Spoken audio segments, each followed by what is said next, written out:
Stop. ಸಸ್ಯಗಳಲ್ಲಿ ಸಂತಾನೋತ್ಪತ್ತಿ.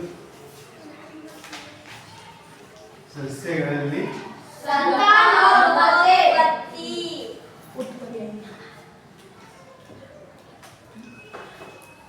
So ಒಂದು ಯಾವ್ದಾದ್ರು ಒಂದು ಜೀವ ಇರಬೇಕು ಅಂತ ಅಂತಾದ್ರೆ ಯಾವ್ಯಾವ ಲಕ್ಷಣ ಇರಬೇಕು? ಹೇಳಪ್ಪ, ನೀನು ಹೇಳು. ಜೀವಿಗೆ ಇರೋಂಥ ಲಕ್ಷಣಗಳು ಯಾವ್ದು? ಜೀವ ಇರೋದು ಯಾವುದು? ಉಸಿರಾಟ ಮಾಡ್ಬೇಕು ಅಲ್ವಾ? ಆಹಾರ ಸೇವಿಸಬೇಕು. ಜೀವಿಗಳು ಚಲಿಸಬೇಕು. Very good. ಆಮೇಲೆ ವಿಸರ್ಜನೆ ಮಾಡಬೇಕು. ಆಮೇಲೆ ಸಂತಾನೋತ್ಪತ್ತಿನೂ ಕೂಡ ಮಾಡಬೇಕು. ಸೊ ಇವೆಲ್ಲ ಕೂಡ ಯಾವುದರ ಲಕ್ಷಣ?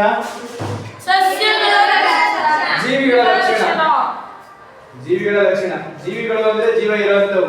ಪ್ರಾಣಿಗಳು ಆಗಿರ್ಬೋದು, ಸಸ್ಯಗಳು ಆಗಿರ್ಬೋದು. ಸಸ್ಯಗಳಿಗೂ ಜೀವ ಇದೆ, ಪ್ರಾಣಿಗಳಿಗೂ ಜೀವ ಇದೆ.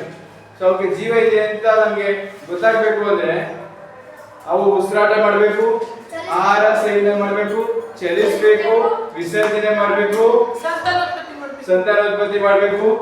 ಸೊ ಈ ಎಲ್ಲಾ ಪ್ರಕ್ರಿಯೆಗಳನ್ನ ಮಾಡಬೇಕು. ಈ ಎಲ್ಲಾ ಪ್ರಕ್ರಿಯೆಗಳನ್ನ ಮಾಡಿದ್ರೆ ಅದಕ್ಕೆ ಜೀವ ಇದೆ ಅಂತ ಗೊತ್ತಾಗುತ್ತೆ.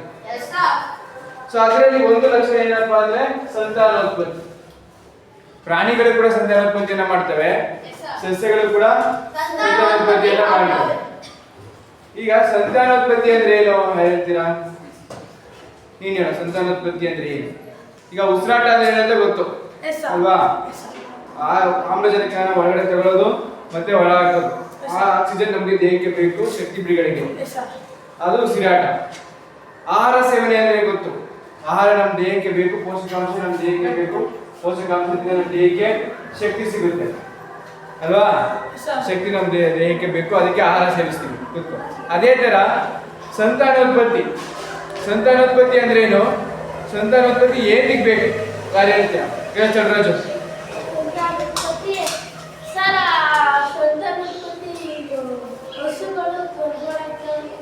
Very good.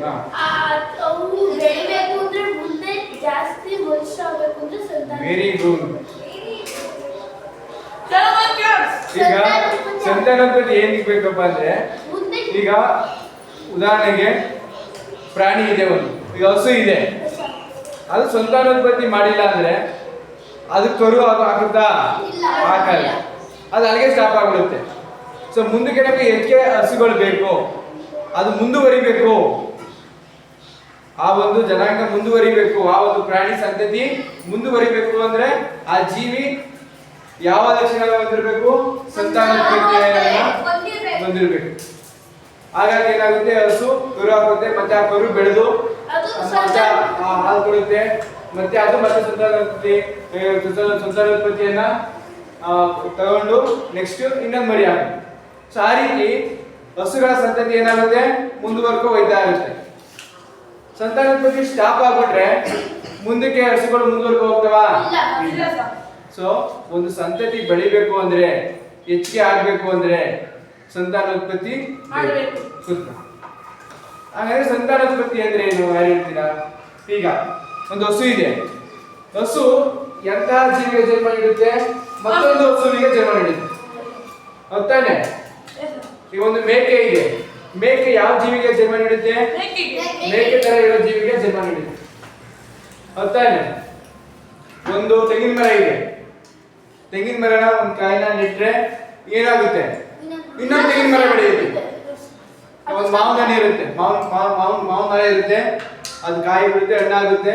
ಅದನ್ನ ತಿಂದ್ಬಿಟ್ಟು ಮಾವಿನ ಬೀಜ ಮಾವಿನ ಹೊಟ್ಟೆನ ಇಟ್ರೆ ಯಾವ ಗಿಡ ಬರುತ್ತೆ? ಮಾವಿನ ಗಿಡ ಬರುತ್ತೆ. ಮಾವಿನ ಗಿಡದಿಂದ ಮಾವಿನ ಗಿಡನೇ ಬರುತ್ತೆ, ತೆಂಗಿನ ಮರದಿಂದ ತೆಂಗಿನ ಗಿಡನೇ ಬೆಳೆಸ್ತೀವಿ, ಮೇಕೆಯಿಂದ ಮೇಕೆನೆ ಬೆಳೆಯುತ್ತೆ, ಹೌದಾನೆ? ಮನುಷ್ಯರಿಂದ ಮನುಷ್ಯ. ಈಗ ತಾಯಿಯಿಂದ ಮಕ್ಕಳು ಹುಡ್ತಾರೆ ಅಲ್ವಾ? ಹೌದಾನೆ? ಅಂದ್ರೆ ಮನುಷ್ಯ ತರನೇ ಹುಡ್ತಾರೆ, ಹೌದಾನೆ? ಅಂದ್ರೆ ಸಂತಾನೋತ್ಪತ್ತಿ ಅಂದ್ರೆ ಏನಪ್ಪಾ ಅಂದ್ರೆ, ಯಾವುದೇ ಜೀವಿ ತನ್ನಂತೆಯೇ ಹೋಲುವ ಇನ್ನೊಂದು ಜೀವಿಗೆ ಜನ್ಮ ನೀಡೋದು. ತನ್ನಂತೆಯೇ ಹೋಲುವ ಇನ್ನೊಂದು ಜೀವಿಗೆ ಜನ್ಮ ನೀಡೋದು ಏನಂತ ಕರಿತೀವಿ? ಸಂತಾನೋತ್ಪತ್ತಿ. ಗೊತ್ತಾಯ್ತಾ? ಈಗ ಜೀವ ಇರೋ ಎಲ್ಲಾ ಪ್ರಾಣಿಗಳು ಕೂಡ ಸಂತಾನೋತ್ಪತ್ತಿಯನ್ನು ನಡೆಸುತ್ತವೆ. ಅದು ಇರುವೆ ಆಗಿರ್ಬೋದು, ಒಂದು ಚಿಟ್ಟೆ ಆಗಿರ್ಬೋದು, ಆನೆ ಆಗಿರ್ಬೋದು, ಯಾವುದೇ ಸಿಂಹ ಆಗಿರ್ಬೋದು, ಹುಲಿ ಆಗಿರ್ಬೋದು, ಯಾವುದೇ ಪ್ರಾಣಿ ಆಗಿರಲಿ, ಹಸು ಆಗಿರಲಿ, ಎಮ್ಮೆ ಆಗಿರಲಿ, ಎಲ್ಲ ಮತ್ತೆ ಒಂದು ಬಾಳೆ ಗಿಡ ಆಗಿರಲಿ, ಮತ್ತೆ ಯಾವುದೇ ಒಂದು ಸಸ್ಯ ಆಗಿರಲಿ, ಅವೆಲ್ಲ ಏನ್ ಮಾಡ್ತವೆ? ಸಂತಾನೋತ್ಪತ್ತಿಯನ್ನ ಮಾಡ್ತವೆ. ಯಾಕೆ ಅಂದ್ರೆ ತಮ್ಮ ಸಂತತಿಯನ್ನ ಮುಂದಕ್ಕೆ ಬೆಳೆಸೋದಕ್ಕೋಸ್ಕರ. ಅದೇ ರೀತಿಯ ಪ್ರಾಣಿಗಳು ಇರ್ತವೆ, ಅದೇ ರೀತಿಯ ಸಸ್ಯಗಳು ಇರ್ತವೆ. ಅದನ್ನ ಸಂತಾನೋತ್ಪತ್ತಿ ಅಂತ ಕರಿತೀವಿ. ಮತ್ತು ನೀವು ಸಂತಾನೋತ್ಪತ್ತಿ ಅಂದ್ರೆ ಏನು ಅಂತ ತಿಳ್ಕೋಬೇಕು. ಯಾರು ಹೇಳ್ತೀರ ಈಗ ಸಂತಾನೋತ್ಪತ್ತಿ ಅಂದ್ರೆ? ಹೇಳ್ತೀರ ಜೀವಿಗಳು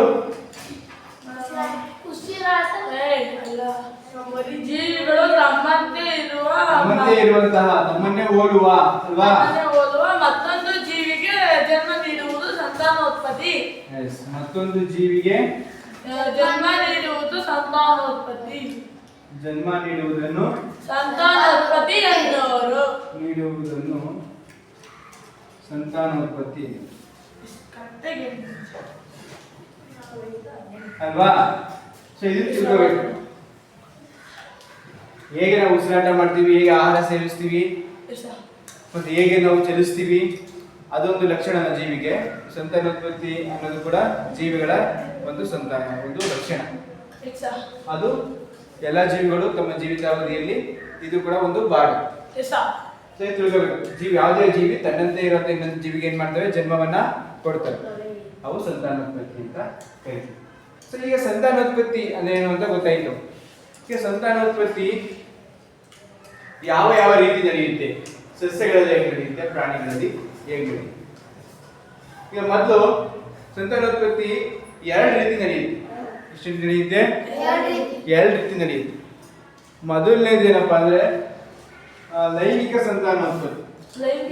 ಲೈಂಗಿಕ ಸಂತಾನೋತ್ಪತ್ತಿ, ಅಲೈಂಗಿಕ ಸಂತಾನೋತ್ಪತ್ತಿ. ಸಂತಾನೋತ್ಪತ್ತಿಯ ವಿಧಗಳು. ಸಂತಾನೋತ್ಪತ್ತಿಯ ವಿಧಗಳು ಎಷ್ಟವೆ? ಎರಡು. ಸಂತಾನೋತ್ಪತ್ತಿಯಲ್ಲಿ ಎರಡು ವಿಧ. ಮೊದಲನೇದು ಲೈಂಗಿಕ ಸಂತಾನೋತ್ಪತ್ತಿ.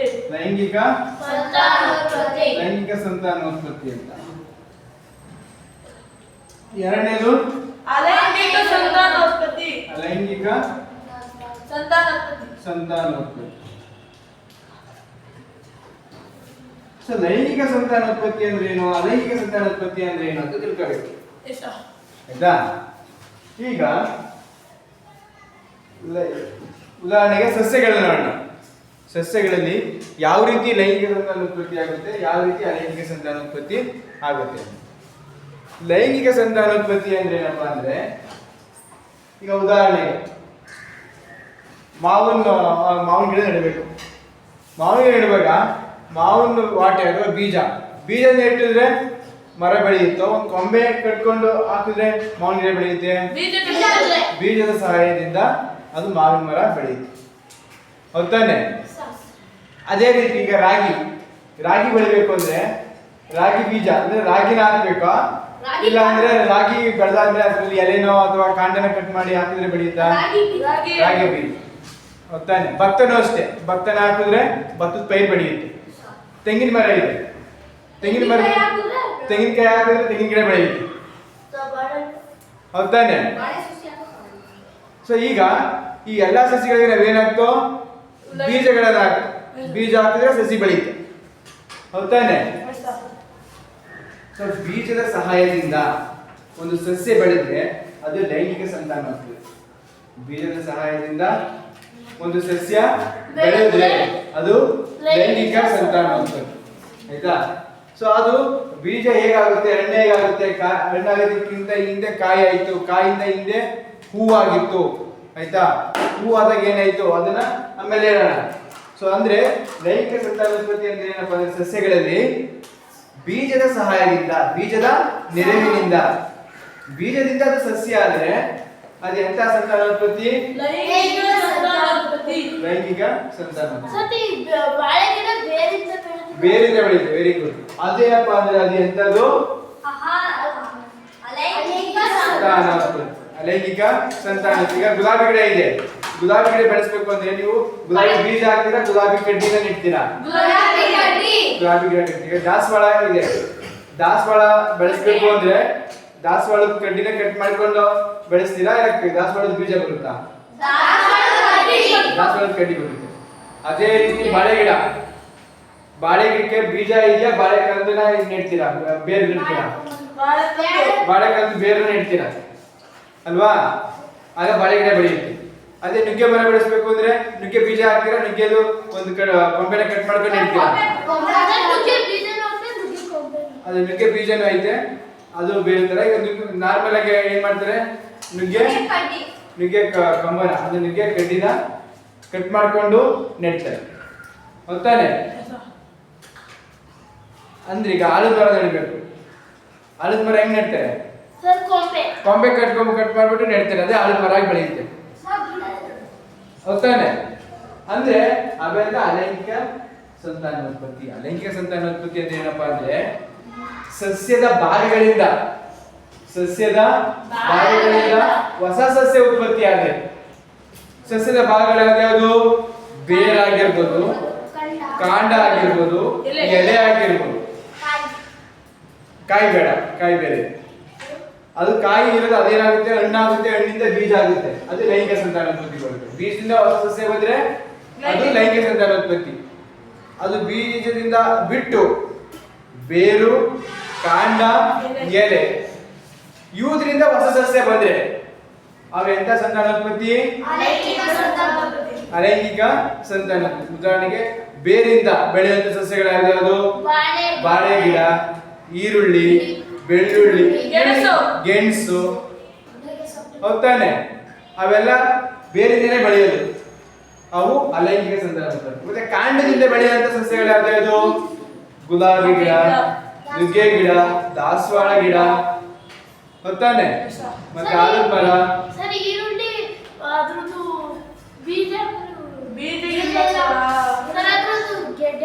ಅದೇ ಗೆಡ್ಡೆನೆ ಅದು ಕೆಳಗಡೆ ಇರೋಂತ ಬೇರು ಅಂತ ಹೇಳಿ, ಆಯ್ತಾ?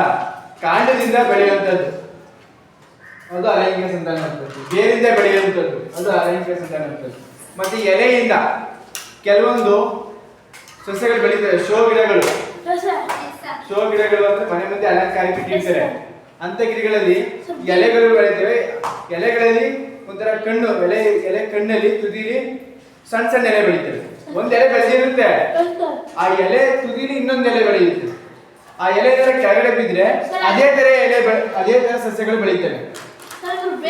ಉದಾಹರಣೆಗೆ ಒಂದು ಸಸ್ಯ ಐತೆ, ಈಗ ಉದಾಹರಣೆಗೆ ಅದನ್ನ ಸಾಂಬಾರ್ಗೆಲ್ಲ ಹಾಕ್ತಾರೆ, ಗಟ್ಟಿಗಿರುತ್ತೆ. ಅದ್ರ ಹೆಸರೇನೋ ಮರ್ತೋಯ್ತು, ದೊಡ್ಡಪತ್ರೆ ತರ ಇರುತ್ತೆ, ಗಟ್ಟಿಗಿರುತ್ತೆ. ಅದು ಸಾಂಬಾರ್ಗೆಲ್ಲ ಹಾಕ್ತಾರೆ, ಮತ್ತೆ ಅದೆಲ್ಲ ಕಿಡ್ನಿ ಸ್ಟೋನ್ಗೆಲ್ಲ ಒಳ್ಳೇದು ಅಂತ ಹಾಕ್ತಾರೆ. ದೊಡ್ಡಪತ್ರೆ ಗಿಡ ಅದು ಗೊತ್ತು, ಅದಾದ್ರೂ ಇನ್ನೊಂದ್ ತರ ಇರುತ್ತೆ, ಗಟ್ಟಿಗಿರುತ್ತೆ. ಅದ್ರ ಎಲೆ ಕೆಳಗಡೆ ಬಿದ್ರೆ ಅದೇ ತರ ಇನ್ನೊಂದು ಬೆಳೆಯುತ್ತೆ, ಆಯ್ತಾ? ಇನ್ನೊಂದು ಕೊಟ್ಟಿದ್ದಾರೆ ಬ್ರಯೋಫಿಲಮ್ ಅಂತ. ಏನು ಬ್ರಯೋಫಿಲಮ್? ಸಸಿ ಬೆಳೆಯುತ್ತೆ, ಎಲೆ ಬೆಳೆಯುತ್ತೆ. ಆ ಎಲೆ ತುದಿಲಿ ಕಣ್ ತರ ಇರುತ್ತೆ. ಆ ಎಲೆ ಕಳ್ಸ್ಕೊಂಡು ಕೆಳಗಡೆ ಬಿದ್ರೆ ಆ ಎಲೆ ಬಿದ್ದಿದ್ದ ಜಾಗದಲ್ಲಿ ಮತ್ತೊಂದು ಗಿಡ ಅದೇ ತರ ಬೆಳೆಯುತ್ತೆ. ಸೊ ಆ ರೀತಿ ಬೆಳೆದ್ರೆ ನಾವು ಅಲೈಂಗಿಕ ಸಂತಾನೋತ್ಪತ್ತಿ ಅಂತ ಕರಿತೀವಿ. ಅಲೈಂಗಿಕ ಸಂತಾನೋತ್ಪತ್ತಿ ಅಂತ ಕರಿತೀವಿ. ಸೊ ಈಗ ಮೊದಲು ಬರ್ಕೊಳ್ಳಿ, ಏನ್ ಅಲೈಂಗಿಕ ಸಂತಾನೋತ್ಪತ್ತಿ ಅಂದ್ರೆ ಫಸ್ಟ್ ಇದು ಬರ್ಕೊಳ್ಳಿ. ಬರ್ಕೊಂಡ್ರಾ? ಇಲ್ಲ, ಪಾಠ ಮಾಡೋದು ಬಂದಿಲ್ಲ.